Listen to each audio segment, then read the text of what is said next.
halkan aan maanta joogno oo aan ku qabanayno shirkan jiraayadna waxa xildhibaanada golaha deegaanka degmada Burco runtii waxaan horta marka hore cambaareynaya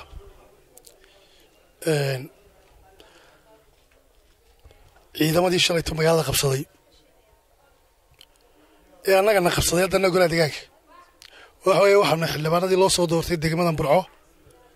ee mas'uuliyadda koowaad ay saarnayd hadday amni tahay iyo hadday tahay wanaageeda iyo horumarkeedaba waxaana kuwii loo soo doortay waxaa runtii ayaan daraa inaan waxbana laga weydiin wixii shalay meesha ka dhacayay in ciidamo dubcasa oo aan gobolka Togdheer hore loogu arag in la keenay oo dheeraada waxa weeyaan ninba meesha marayay musharax sheeganaya oo de musabixiya waxa weeyaan musharaxu waqtigeedii lama gaarin saddex musharax baa tartamaya de haddaan codku siimayno oo Burco codku uma hayso oo aanan doonayn maxabad baa nalagu qabsanayaa ma dowlatus ciidan baa nalagu samaynayaa runtii arrintan shalay ka dhacday gobolka Togdheer waa run taariikhdu ay qori doonto ciddale waxaan samaysana ka harimayno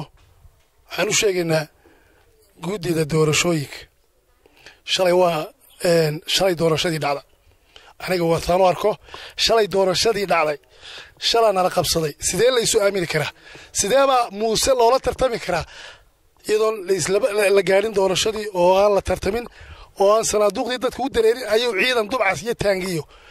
ciidankii ay jeeshay kii booliiska waxa la ciidan jooga gobolka Togdheer baa la keenay runtii waan cambaareynaa waxaan leenahay commissionku iyo guddida anshaxu jawaab ka keeneen arrintaas shalay dhacday maalintii ka horeysayna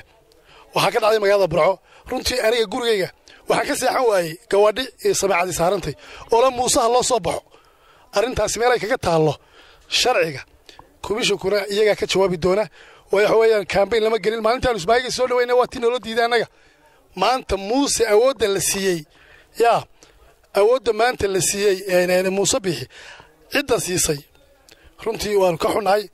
waxa runtii Burco waa mid hadda arki jirteen Burco qaybsan hadda arki jirteen Burco la isku dhufto Burco waa mid mana ogolaayno rag baa u kacay xildhibaanna u kacay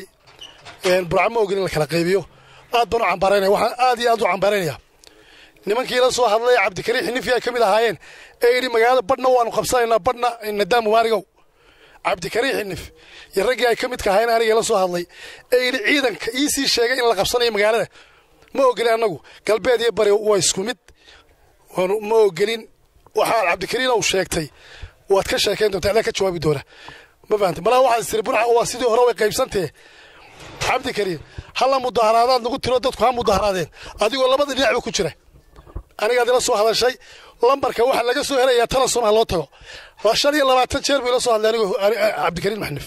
25 jeer wuxuu igu yiri hal mudaharaado si dadku ay mudaharaad dadka loo laayo ilaahay baa mahad aan waxba ka ridin magaalada waxaan leenahay guddida doorashooyinka waa in go'aan la soo saara sidan Muuse lagula tartamaayo musharaxiinta la tartamaysa Muusena ha arkeen shalay wixii dhacay lama tartami karo waa in sidan wax laga bedela qodobka kale ka hadlaya waxa weeyaan codka Burco ama cid been haydii sheegto tira cod baan idin hayna ama cid haydii tiraahdo anaga dad idin hayna ama lacag la idin sheego waxaan ballan qaadaynaa in codka Burco meel wada maro Muuse inaan hal cod keenin Burco haddii isla ciidan baad nagu qabsanaysaana